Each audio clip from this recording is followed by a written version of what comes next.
Welcome to reel45 podcast, where we're going to talk about Greg Hancock's career, meet some of his friends and interesting people he met on his way to the top. Wow. I'm Stefan Vinell, and of course I have Greg here too. Hi. Hey, Stefan. What's happening? We're just making a podcast. That was a pretty cool intro. I like that. Thank you. You put me on a pedestal too. I think that's even more cool. That was the meaning of it. Can you tell me something about this podcast idea? How much time do you have? Like 45 minutes. Oh, okay. All right. That sounds good to me. It's all about the 45, huh? We've got to roll with it. Yeah. Cool. Absolutely. I like it. We're on the same page. You know what? It's random, man. I mean, now I've been bouncing this idea off a lot of people about what we do and just to tell them what we're thinking about. And it's been really mixed emotions. Some say it's really cool and some just go, "You're going to what?" And I think that's the best part, especially my manager, Josh. He was the best. But anyway, we'll talk about that another time. Thanks, Josh. This was an idea thrown at me about a year ago. You know, what are we now? We're in October 2017. Yeah. So roughly October, November 2016, my wife threw the idea at me that you should do a podcast. And I Just did. like that. Just like that. I was thinking, you should do a podcast. What? I did the same reaction. What for me? What am I going to talk about? She's like, you. I can't talk about me. I'm terrible at talking about me.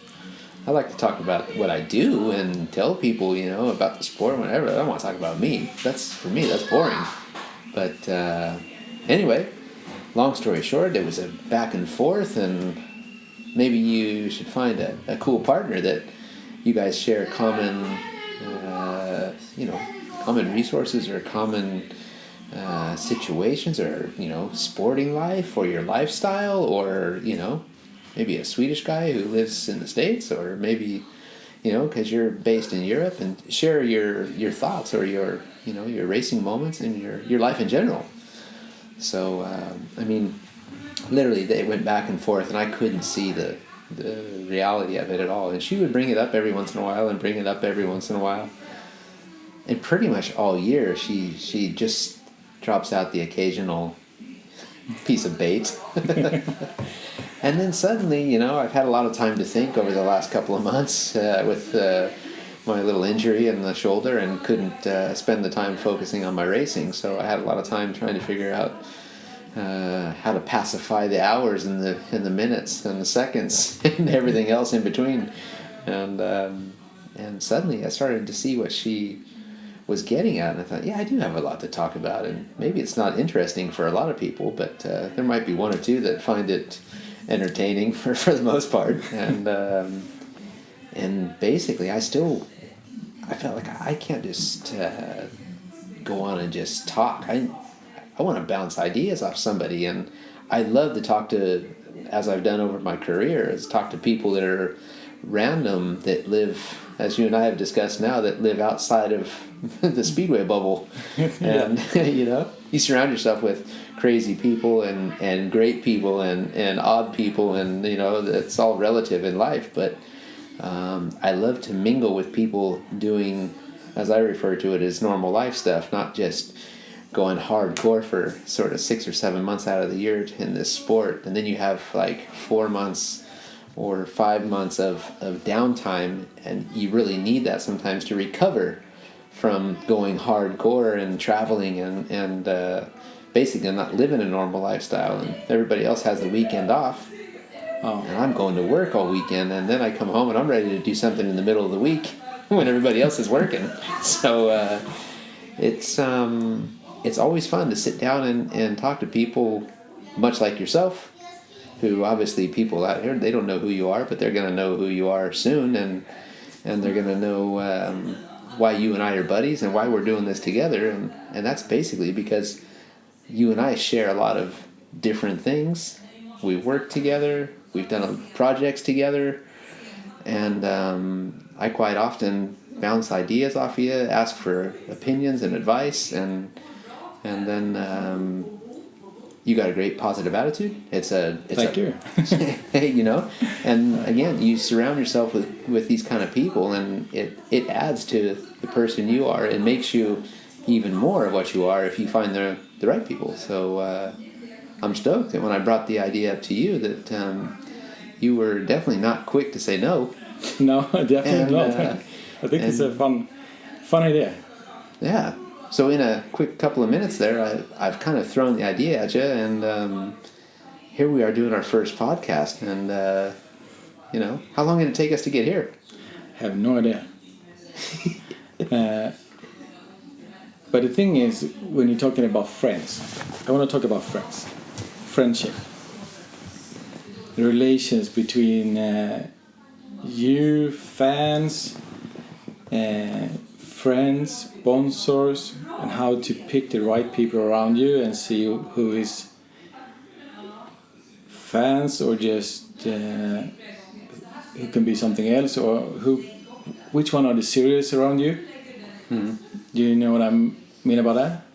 Because I think that when I meet a new person, whoever it is, it's easy for me to just say yes to everything and believe in that person until I'm not. Or until they prove you wrong. Until they prove me wrong, exactly. Right. Mm-hmm. And in your position, it's something else, I think. So it's harder to rely on people. Or can you see where I'm coming? I see exactly where you're coming from, and I am quite similar in many ways. I guess the way to put it is that when I meet people, I always look for the good in them, and even if there is something that potentially might not be good, I still try to find the good and bring the good out in them, and maybe that's a cool thing, thing to have in your life. But in many cases, as I'm sure some of my really close friends that have known me for a long time would be quick to put me right, but they know that I've got to run through my pattern. But they would probably go like, you might want to watch out for that guy, because their first impression is much different than mine. But I always see the good in people, and often you can get easily led, and you can find yourself in a predicament like, maybe that wasn't the kind of person I really should be hanging out with. But anyway, I always learn something from whatever situation I'm in. And, you know, I've met a lot of people that have always told me, you know, I've tried to surround myself that are with good people, positive people. And Troy Lee Designs, Troy Lee, who's a very close family friend to all of us, I'll never forget this. You know, I often refer to people, everyone probably laughs and thinks I'm a name dropper, but I'm a name dropper because I learned so much, and I want to share what I learned with some of these people, because some of the things they tell me, I'm like, it never goes away. It sticks in my head. I'm like, I like that, awesome. You know? And Troy Lee said to me, like, you know what? I've had to surround myself and hire people that are a lot smarter than me. And that's the only reason why our company has worked the way it is. Because I couldn't do it on my own, and I'm not smart enough. And I remember thinking, I'm going, what? You know, you created this empire. Yeah, you're a pretty smart dude. And, you know, he laughs about it too, but he's like, no, wait, I had to find the people that are smarter than me, and it wasn't hard. So, and I thought, yeah, you know, that's a pretty cool thing to have, and a tool. And that's just one guy, but, you know, I think most of it comes from my parents. You know, they installed the software early, and kind of they don't look for the bad. You know, they always look for the good in people, and they want everything to be cool and want everybody to be friendly, and that's me too. But you know, you learn the hard way sometimes too. You do, absolutely. But I'm also curious about when you have a lot of fans. So there will be a lot of people that want to talk to you all the time, and even be your friend or not be your friend. It's a hard situation to see people in a minute. That's why we have social media now. I have so many friends. Oh yeah. That's a cool thing. Yeah. But your mom and dad, Did they have a lot of people over when you were a little boy? Did you have a lot of friends at home all the time? And You can say that again. You know, my parents split up when we were pretty young. So I don't remember exactly how old I was, and it's not really all that relevant, but I was 3 or something there. And 3, 4 maybe, I guess it's more realistic. You know what? We should probably ask them one of these days. we should do that. We should call them up. Yeah. In a later episode. I would love to put them on the spot and let's see if we can make them stumble. We should. It's all in good fun. But no, you know what? I just remember it when Mom and Dad split up. We obviously spent all of our time as kids. My brother and sister and I spent most of our time with Mom, and we were with my dad on every second weekend, every other weekend. Oh, only on the weekends? Only on the weekends, Saturday, Sunday. So Dad would pick us up Friday night after work. We'd go to his place. We'd go to Speedway on Friday night in Costa Mesa in our town there. Mm. And then we would be with him down on Newport Beach, Balboa Island all weekend at the beach. And then we would go back to Mom's on Sunday night. And then we would be with her for more or less 2 weeks, and back to Dad's again for the weekend, and back to Mom's. So when we were with Dad, it was action-packed. We had 2 days, right? So it was like, get as much in as you can, and there was Speedway, there was at the beach surfing or boogie boarding or whatever you did. It was riding bicycles with all my buddies that lived quite close to my dad's, and we were surrounded by the Speedway crowd, which is, you know, many of the people that are probably listening to this because they know who we are in Speedway is Bobby Schwartz, Bruce Penhall, John Cook, Dennis Segalis. These might not be familiar names to you, but this is the cool part, because by the time we're done with this, you're going to go, I know that guy. But and then my mom, on the other hand, you know, she was a single mom at that stage. You know, she had her boyfriend, 1 or 2 boyfriends here or there, and throughout our growing up period, and they had kids too. But you know, regular work weeks were solid. It was school, it was work, but the weekends would come, and yeah, she had friends over like everybody does, and you know, they like to entertain, they like to have a good time. So yeah, pretty much we had people around. If it wasn't our friends and their families during the, you know, that was in the 70s too, man. It was wide open. It was, you know, you didn't have to worry about anything. Turn your kids loose, let them go. As long as we were home when the street lights came on, as we used to say, that was our alarm clock. The street lights are on. We got to get home, you know, and then it's time for dinner or bed or whatever it is. But that was our alarm clock, and It was always something going on. But that means that you lived at your mom's house for 2 weeks because you had a school where near she lived, or did your dad do anything else in the weekend? Not on the weekend, in the weeks. Both of them obviously had their own jobs. My dad had his own business when we were that small.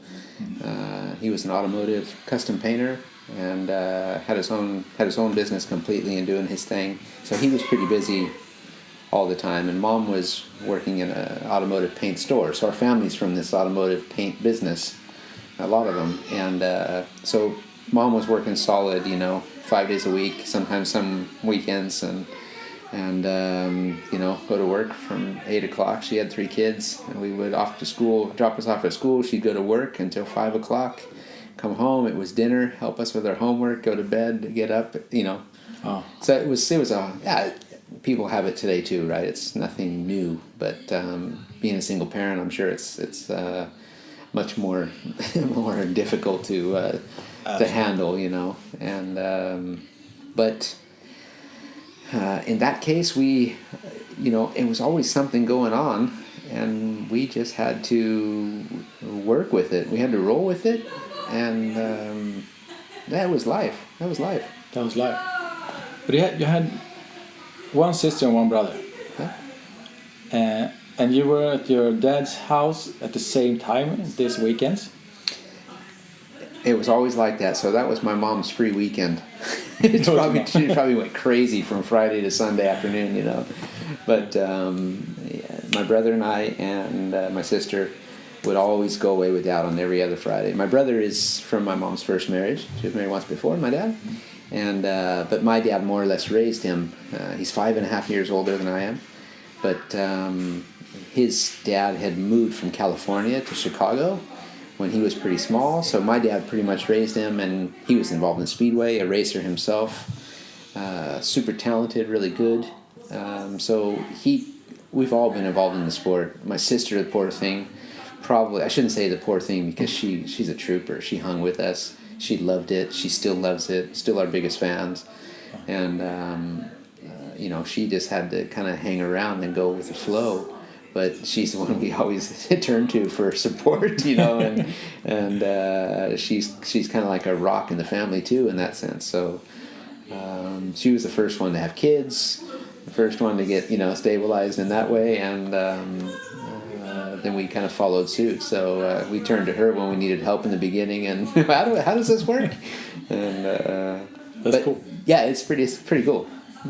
But she always been there with it. Has she tried the Speedway any time, or is she just hang around with the family? I mean, she's ridden motorcycles with us too, and I don't remember if she tried the Speedway bike, but probably. I'll have to ask her too. But I'm pretty sure she did. I don't know if we have any pictures of her riding one, but she rode the other motorcycle. She always had a little 3-wheeler bike that she rode on too. But she's younger than you. She's a year and a half younger. Year and a half. Yeah. Well, that's quite near. It's pretty close. Yeah. Yeah. So, but she's been involved. I mean, she's still heavily involved and goes to watch a lot of Speedway, here and there. Not quite as much as she did before, because her son was racing too for a while, and then he stopped. Okay. And it's been a cool thing. But yeah, go back to your question. Yeah, we would go to my dad's on the weekend, all three of us. Yeah. And it was always Speedway involved. One of those 3 days we were out practicing when I was old enough to start riding. And when were you starting riding? How old were you when you first sit on a bike?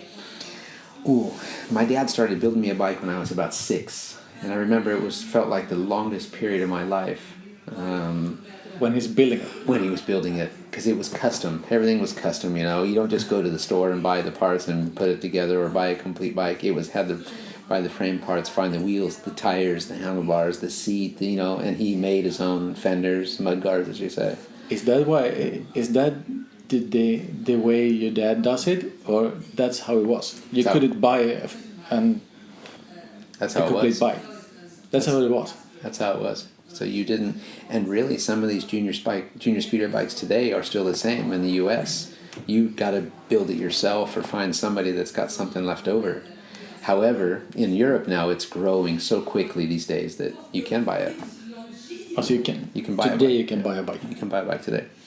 But but that time no. I just remember that period of him building a bike felt like 20 years, and it probably took a year from the time, or maybe it was only 6 months that I can remember. But I was 7 when I really started to get a feel for it and started riding motorcycles more.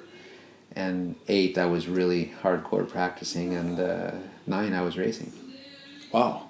So in 2 years, from the first time you sit on a... Pretty much. Wow. Probably have to confirm that with Dad exactly when, but it feels like so much happened during that period. But I think that's pretty much right. Cool. Do you remember when I can think that it's really hard to get the bike up in that speed, so you can put it on slide. If it's easy to just turn left. In my bubble? In your bubble, if you look at it, but it looks so hard to just get it up and sliding and then control it. Can you remember when you did your first slide? Oh yeah, like yesterday. Did you? And it was and that slide was probably the wheel moved, an inch or something. But I was sliding. You were sliding? I was sliding, and and I even see it with my kids now. When they first started riding and they get the tire just kind of moves out from underneath them a little bit, and they're like, "Did you see that? I was sliding all the way around the corner." And it's so cool, so innocent, and so honest. And I can remember. I can't say exactly the date of it, but I can remember the practice session and remember the bike, boom, just doing one of those. Can you remember if it was like you have been practiced for all day and then in the end of the day you just got it, or did you get it in the beginning of the practice, and you can 100% it was all day. And I got it in the end, one little section, because that's my life in a nutshell. I don't ever do anything the first time right. I have to study it. I have to try it 100 times before I'm thinking, okay, I got this now. Okay, now I can try and slide it. And that's totally me in a nutshell. But that's something really cool, because you don't give up. As I see it, you just... Yeah, for sure. I'm having a hard time giving it up. Yeah, but then when you know it, you know it. I started at such an early age too, and I think in anything they always say practice makes perfect, for sure. But I mean, I'm probably taking the age to another extent when you look at it this way. But yeah, I started young, so for me, sliding sideways to the left is such a natural feeling. Everything I do, I feel like I want to get sideways, and it's like if you're driving the car and you just make a small little left-hand turn, you just want to tap the gas on the car and you just want to send the back end out and for a second, and even if it's just a second, it just something about that feels so good and so natural. So even just to kind of slide over in the chair, I always want to throw it sideways for a second. I can understand. I never tried this sport. Not yet. Not yet. That would be in like episode 154. These episodes could go fast. Oh yeah. Prepare yourself. I think so, yes. And I think that this is the end of the episode 1. And this is just a taste of what is coming and how honest and open you will be in this podcast. And I think that we have started somewhere in California when you was born, and in the beginning where you started to testing and racing with a Speedway bike. And in next episode or in near future, we will talk to you boys too. Super cool. And maybe we should save it, but the name of our podcast, Reel45. Oh yeah, of course. There's a cool... I don't know if we should talk about it now or save it, but... we have 5 more minutes. Do we? Yeah, I think so. Oh, let's roll with it then. So, going back to your original question is why we're here and what's going on, why this podcast. And then you have to think, what are we going to call the podcast? Just call it Hancock, or call it 45, or call it Greg and Stefan's show, or what are we going to call it, But in a way, it's... People have asked me for years, and guys that are write books and or authors or whatever want me to write a book, and I always think I don't have enough to say, And the other reason is I don't know if it's enough of an audience to do a book. Maybe it is. Maybe it's just me, but I want to start thinking about this, and why not tell the story? Let you hear it from the horse's mouth rather than reading it from the horse's mouth, and. Here's where we came to the idea of Reel45, because, my whole life I've been recording this whole run on a big reel, on a wheel, and that wheel is in my head, right? Yeah. And, you have a few pieces laying around that are persistent or consistent reminders of what's happened over the years, whether it's a photo or it's a trophy or it's a medal or it's a certificate, or it's it's a wedding ring, or it's a couple of little soldiers sleeping in beds in different rooms. There's a lot of things that are on the reel, and I just decided that I kind of want to rewind the wheel and tell people my story. Whether you want to hear it or not, I'm just going to talk, and you can plug in and plug out whenever you want. And if it means anything to you, cool. If it gives you some sort of inspiration, as you and I discussed. It's all for us. We're inspired by so many cool things. We're motivated, and I'll share my story. You can listen to it if you want, but this could be a long run of episodes, and that will be periodic. And but what we're going to do in between, what our plan is to do in between, is going to be even more cool. Absolutely, and I think that we are going to talk to some of the guys or girls that you met on the way. You will also share some pictures and videos and things that happens along the way on Instagram and Twitter. That's right. So follow us on reel45 podcast, Twitter and Instagram. That's it. And who knows, maybe we'll throw out a YouTube channel at some stage, but we'll just roll with this for now. Absolutely. So thank you for today, Greg. Hey, thanks to you too. And hey, thanks for listening, everybody. Thanks for listening. See you next time.